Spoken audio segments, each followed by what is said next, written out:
There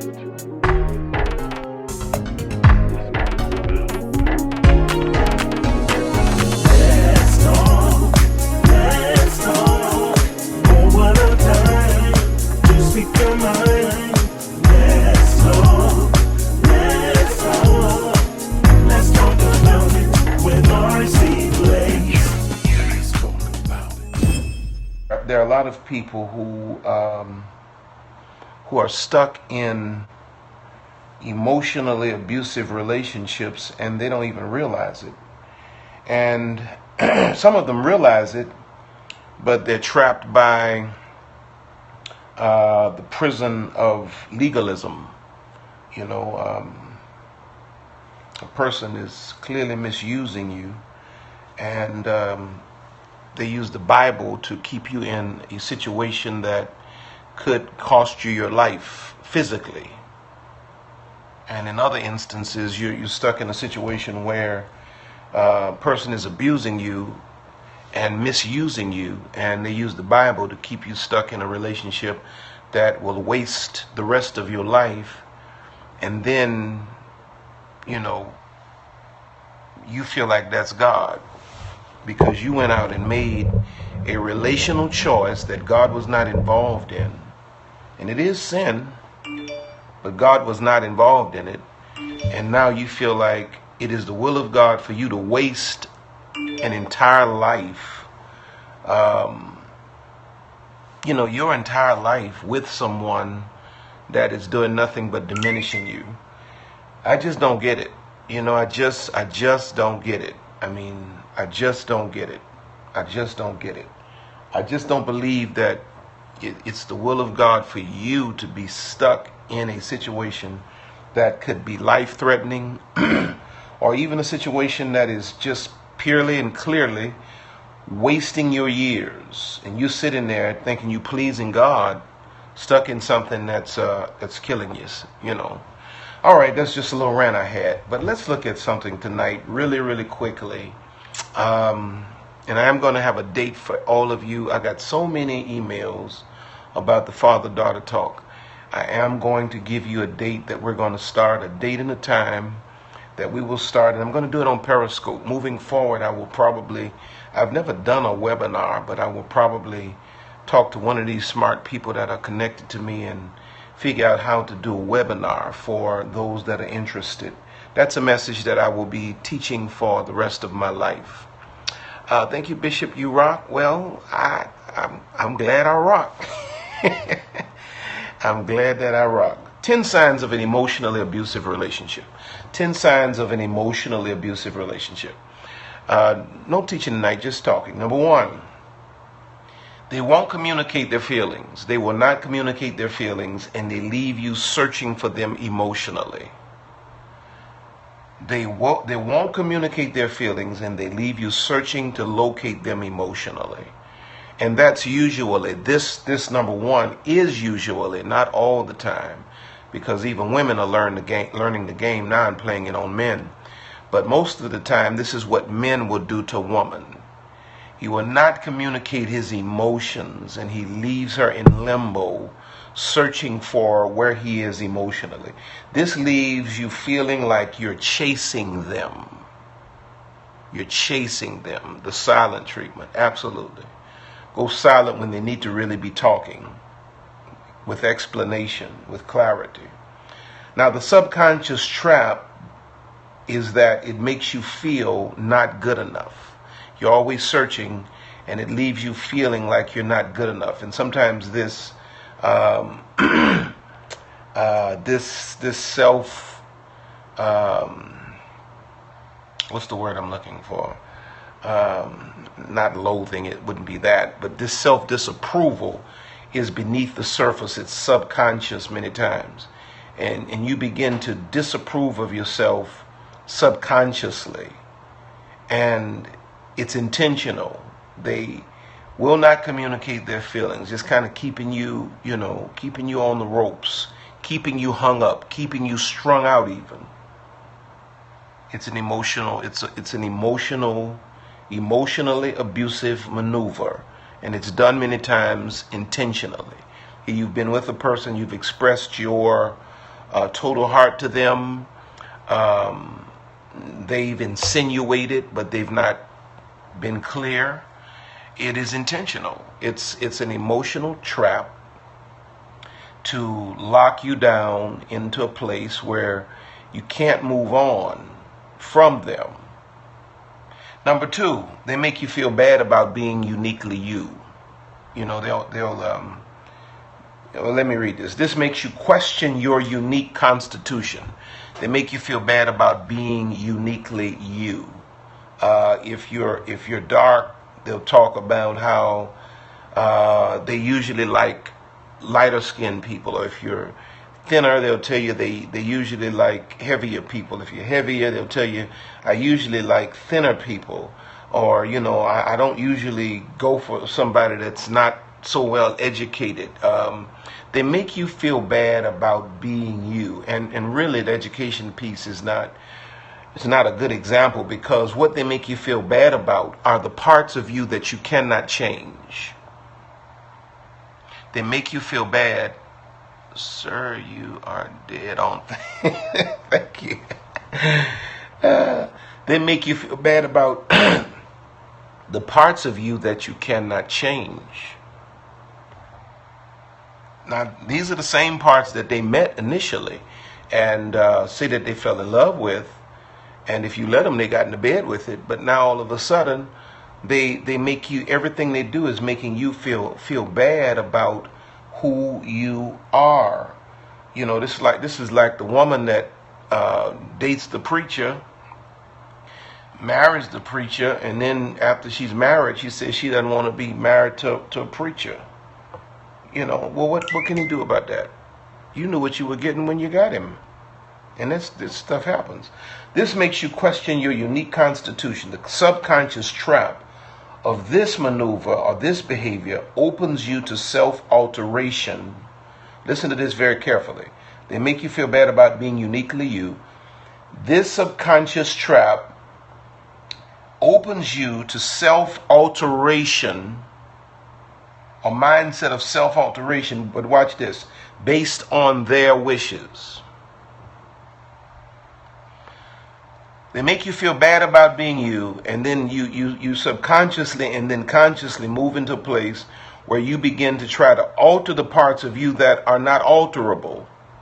And you try to make changes to your life based on their wishes, which really makes them God. These are maneuvers that are done every day. Every day. And it is, now listen to this very carefully. This number two, making you feel bad about being uniquely you, is usually done by people who are inferior to the person they're using this maneuver on. They are really concerned that you may wake up and realize that you should be doing much better than them. So they break your self-view down. They make you view yourself as, less than. You begin to devalue yourself. Number three, I only have 10. They consistently bring you down whenever you're happy. They will never let you be happy. You cannot have a happy moment. If you are laughing or if you are smiling, they're looking at you with a stoic stare as to say, what you're happy about. And they find a way to ruin the moment every time. Pay attention. Every time you're happy, they find a way to ruin that moment. They do not want you to be happy outside of their control. Again, not exclusively, but again, this maneuver is mostly used by insecure men to control women. They do not want you to find or to be happy outside of an experience with them. The subconscious intent of this is to make or to take charge of your happiness. You will only associate happiness with them. They don't want anybody else to be able to come into your life and bring joy to your life. They don't want you to find joy or happiness in anything you do. They only want you to be happy when they want you to be happy, and your happiness has to always be associated with them. This is emotional abuse, and it's happening every day. Number 4, they threaten to hurt themselves if you don't do what they want you to do. They threaten to hurt themselves if you don't do what they want you to do. Now, this is largely used by women against men. Women tell you, I'm going to kill myself if you leave. Well, I've had it said before. I bet you ain't stopped me from moving. I don't know. You're not going to control me. You crazy enough to kill yourself. You crazy enough to kill me too. So I know it's time for me to roll out. Hallelujah.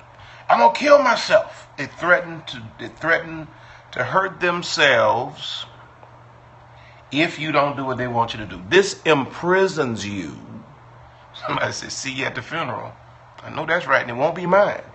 This imprisons you with a false sense of responsibility to someone who is not fulfilling any responsibility to you many times. You have this false sense of responsibility. Now, you know that the situation is unproductive. You know that it is even dangerous, and you won't move on because you're afraid that they're going to kill themselves. Again, I say, if you will kill yourself, you will kill me. This is emotional abuse at the highest level. Number 5, I'm halfway through. They consistently ruin the atmosphere. They consistently ruin the atmosphere around your other significant relationships. When you bring your family around, you bring your friends around, you bring your coworkers around, they will always have a foul attitude and create a cold climate around your other relationships. And this is designed to isolate you from all of the other significant people in your life. They want to isolate you from anybody that can help you or save you. They want you isolated. They don't want you connected to anybody but them. So they make the people in your life uncomfortable coming around the two of you together. And rather than causing problems, your people just kind of fall off and they kind of leave you to yourself, and they have to talk about how concerned they are amongst themselves because you have an emotional abuser. And you're uncomfortable. You're scared to even invite people into your life because they're going to always treat them bad.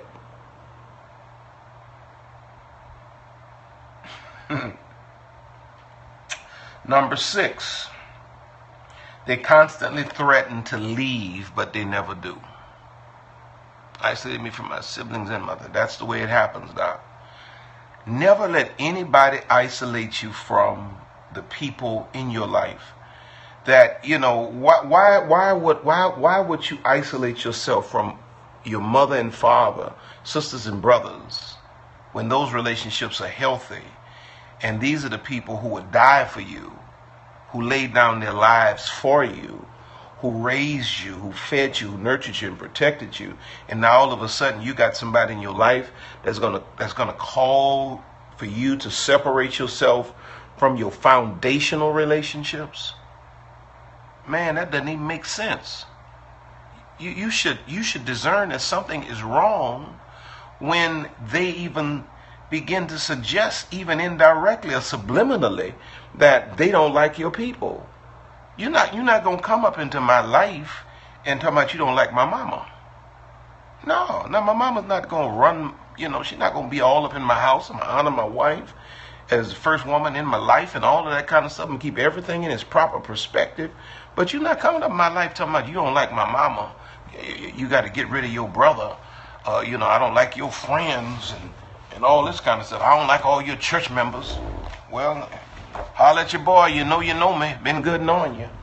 You don't let people isolate you from the people who have brought you to this point. Your destiny is built on the foundation of your history. So they will consistently ruin the atmosphere around your vital relationships to the point you don't feel comfortable having people over for parties. You don't feel comfortable going out with people, so your life eventually just is kind of stuck with them. Number 6, they constantly threaten to leave. I said and never do. I don't know how I went back to number 5. You hoping and praying that they leave.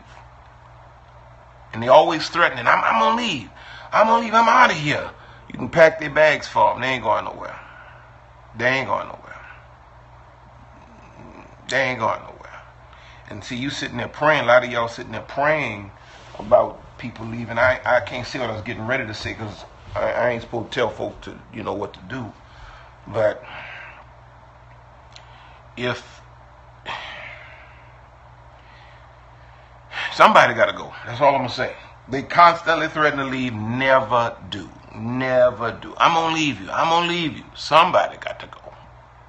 Somebody got to go. Now, somebody got to go.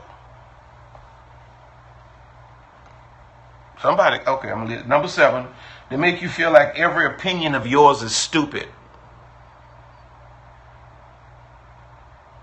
Never was molded into one. That's exactly right. They make you feel like every opinion you have is stupid. Everything you say is stupid. It does not make sense. So what happens with this? Every time you open your mouth, they're waving you off. That don't make no sense. That's stupid. That's stupid. That don't make no sense. I can't believe you said something like that. That's kind of foolish stuff they say to you. And they say this every time. And this is orchestrated to make you slow to share your opinion. They don't want you to share your opinion. And once you become slow to share your opinion, you eventually move to a place where you lose your opinion. And then they give you one. When you don't have an opinion, they'll give you one. And it'll be their opinion. So now you're in the grips of a controller. You're in the grips of a dictator. You have no opinion. Broken people do that to you, absolutely. Make you feel like every thought you have is just foolery. Nothing you say makes sense. Nothing that you can open your mouth to say will make sense. All right, number 8. They blame you for their failures and their misfortunes. I really gave up a lot. I gave up a lot to be with you. I gave up a lot to be with you. I gave up a lot. What did you give up? What did you give up? You ain't had nothing when I met you. What is it that you gave up? You wasn't making no money. You ain't own nothing. What is it that you gave up? They blame you for their failures, their misfortunes, their lethargy, their lack of ambition. They blame you that they 40 years old trying to be a rapper.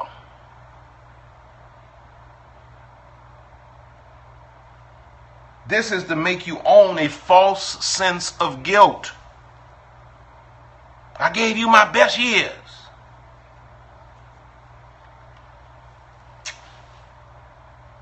This is to make you own a false sense of guilt. When you know you've done your very best, you've given it everything you can give it, and it's just empty. It just ain't there. It just ain't there. You got to be smart enough to know when it's just not there. But they'll blame you, especially once they realize that you may be moving on. They'll blame you, man. Blame you for all them, everything that went wrong in their life. They lost their job because of you. It wasn't because they didn't get to work on time for 3 days out the week. It's because of you. Hey, Pastor D, good to see you, man. I'm going to be up there soon. So leave these out of the trunk. Talking about I lost. Number 9. Y'all messy tonight. If you're in agreement with my bishop, swipe, invite, and tap those hearts. Yeah, y'all give me some hearts. Dr. Carter says, if you're in agreement, swipe and invite and tap the hearts. I don't have but another 5 minutes on here, so swipe and invite. My wife is downstairs waiting on me. Number 9, they make subtle comparisons of you to others constantly. This is emotional abuse. They make subtle comparisons of you to others constantly. They're always comparing you to somebody else. This is to put you in competition, into competition with a fantasy.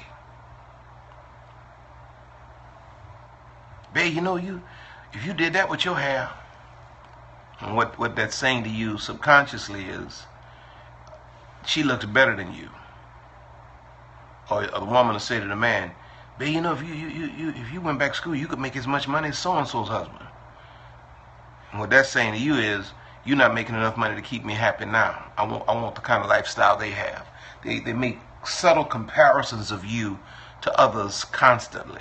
See, you're not going to compare me to nobody. Like my wife, you know, went off with the little baseball boy. The boy had, I'm sure he had a six-pack. You know, he had money and all that kind of thing. And I was fat. I had a big old belly on me.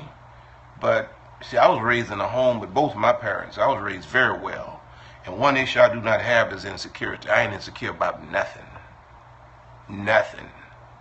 And, you know, you ain't gonna compare me to nobody. You like that on over there? Take a walk. It's a short walk, Cletus. Go, come on. Come on. You know, you don't let nobody make no comparisons of you to other people. All right. And in number 10, they behave indifferently.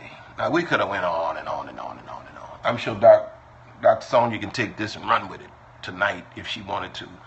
They behave indifferently. They just behave around you like they really just don't care. Let's talk about it with RC Blake.